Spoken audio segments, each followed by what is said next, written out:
Isang maulan, malamig at mapagpalang araw ang aming hatid sa inyo mula po sa Ambaking Pabo Farm.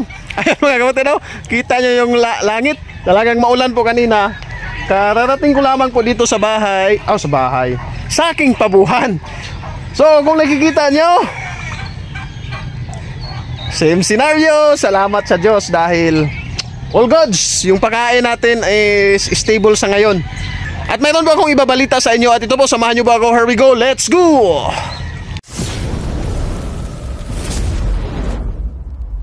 Ang lakas ng ulan kagabi mga kapatid. Tapos ngayon, kita nyo yung daanan ko, ang puputik, ang kakapal ng putik. Pero awa tulong ng Diyos, ayos lang. Safety po tayong nakarating dito. Ano, ang puputik talaga.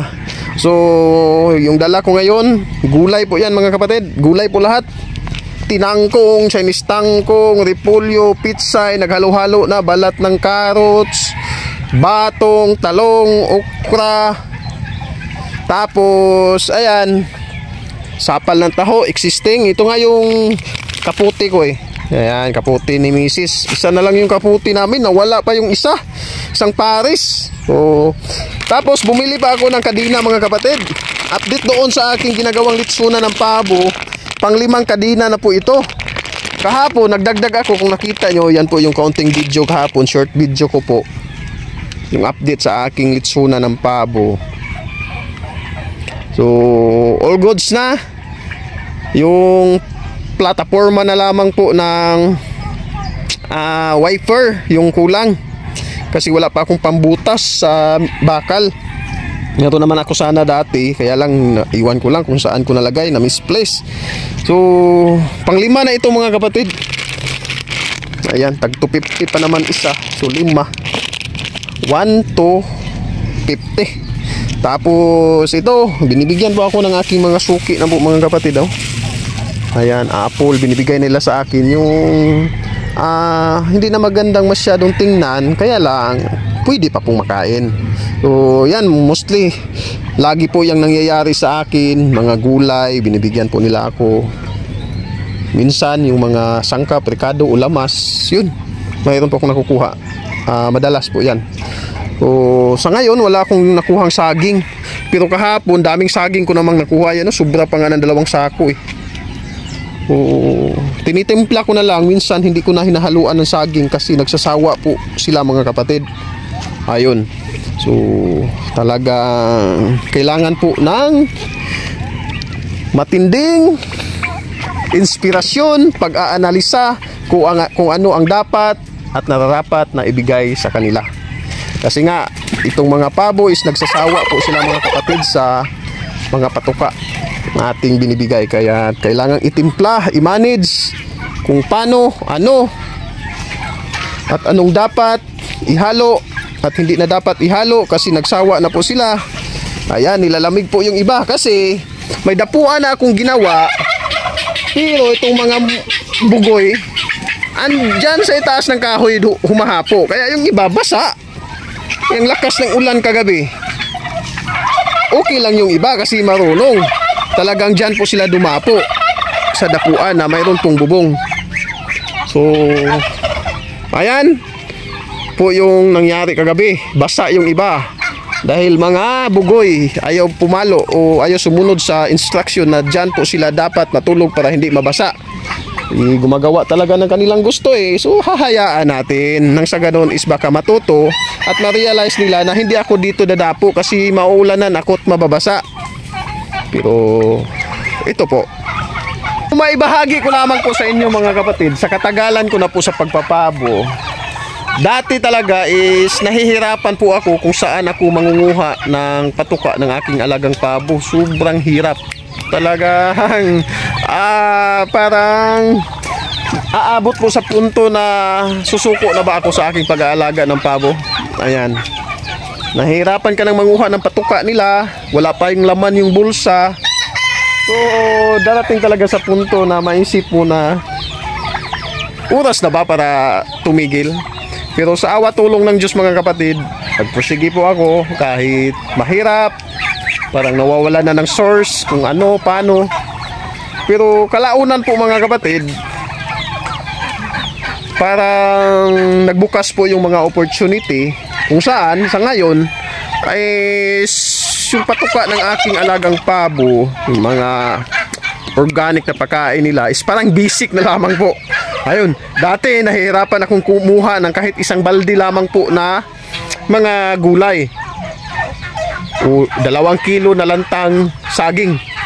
Pero sa awa tulong ng Diyos, kalauna na po mga kapatid, kumbaga parang tinuloy-tuloy ko lamang po yung aking momentum. Dati sa isang linggo nakuha lang ako ng isang balde, kalahat mga 1 kilo, ganun lang. Tinuloy-tuloy ko mga kapatid, sa kalauna na po nang parang nakita na po ng mga tao doon sa pinagkukunan ko na dili itong tao na ito na kumukuha dito ng mga patapo na gulay at prutas. So nakikita nila na siguro masasabi ko na malaking bagay po yung ginagawa ko sa kanila, kasi nga yung kanilang mga patapo na gulay at prutas po, instead na kanilang itapon at magbabayad pa sila sa magtatapon, doon na lang sa akin, ako pa mismo yung kukuha. At sa side ko naman po, dati kasi nangunguha lamang po ako ng mga kangkong, Madrid de Agua. Napasok po yan sa isip ko na magtanim na lang. Kaya lang naman, ang problema naman sa Madrid de Agua dito sa aking location, sa time po ng summer, mamamatay po yung mga Madrid de Agua. Liba na lang kung magiging puno na siya na parang niyog kalaki o parang paa, yung paa natin. Pero pag bata pa po, mga ganito lang kalaki, mahirap po silang lumaki talaga eh. Kasi tag-init dito mga kapatid, kailangan pang palagi mong didiligan. Ito nga avocado na ito. Kung hindi ko ito araw-araw na dinidiligan, baka hindi ito lumaki. So ayun, dumating po sa punto na matagal kasi yung Madrid de Agua mga kapatid bago po siya mapakinabangan. 1 taon, baka mas mataas pa ito eh. Mahirap, matagal po siyang palakihin. Ngunit kung lalaki naman yung Madrid de Agua talaga is ayos naman. So parang doon nga dumating po yung punto na yung problema ko po sa patuka ng aking mga alagang pabo is parang lumala talaga eh. Kasi pag magtatanim ako, mamamatay during sa tag-init. Kung hindi man mamatay, kailangan araw-araw na diligan. Tapos doon naman sa kangkong, travel ako ng mga 10 minutes papunta doon sa kukunan ko ng kangkong. And then mangunguha pa ako, aabot pa minsan ng 20 minutes, 30 minutes bago mapuno yung isang sako. So ayun, nagpursige pa rin ako. Ayun, pinagsabay ko yung pangunguha ng mga gulay, prutas, tapos nangunguha rin ako ng kangkong. Pero hanggang umabot na po sa punto na ngayon is, ayun, kukunin ko na lamang po yung mga gulay at prutas na kanila na pong nilalagay sa sako. Kumbaga, ikinakarga ko na lamang po sa aking motorsiklo at dadalhin dito. Kumbaga, naging short na lang yung oras na ginugugol ko po para makapanguha ako ng patuka ng aking alagang pabo. So, yan po mga kapatid, masasabi ko po, sa larangan po ng pagpapabo o kahit anong larangan po na ating papasokin, tuloy-tuloy lamang po talaga. Kumbaga yung goal natin is nakapokus lamang po tayo doon. Marami pong mga up and down na masasalubong natin, so tuloy lang talaga. Ang isa pa palang balita ko po sa inyo mga kapatid, ayun nga, kaya yung pasiuna ko sa inyo is tuloy lamang po kung ano yung goal natin. Maikwento ko lamang po sa inyo mga kapatid, nung nakaraang mga 4 months, 3 months ata na nagdaan, yung nabalitaan nyo ba yung marami po yung ayuda?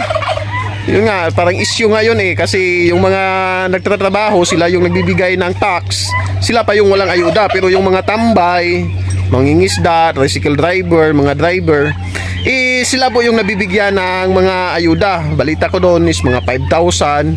Ganun yun eh, 5,000, 3,000 yung iba, 4,000 yung iba. So sa side ko naman po mga kapatid, wala akong nasali o wala akong kumbaga, wala po akong ayudang natanggap sa mga panahong yon. So, nagkaroon po ng registration dito sa amin ng mga pambot. So, sasakyang pandagat, pambot, bangkang disagwa. Ayan, dito sa amin, sakayan kasi yung tawag sa Bisaya. O, bangkang disagwa, tapos pambot.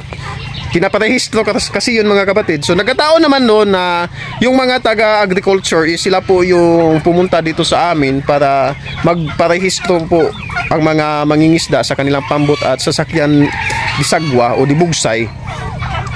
So nagtanong po ako mga kapatid na, ma'am, wala po bang, kasi may naririnig ako na mayroon po silang mga programa patungkol po sa mga farmers. So, ayun, nagkaroon ako ng time, kinausap ko po yung taga-agriculture. Ma'am, wala po bang financial assistance pagdating po sa pabo o sa farming po ng pagpapabo?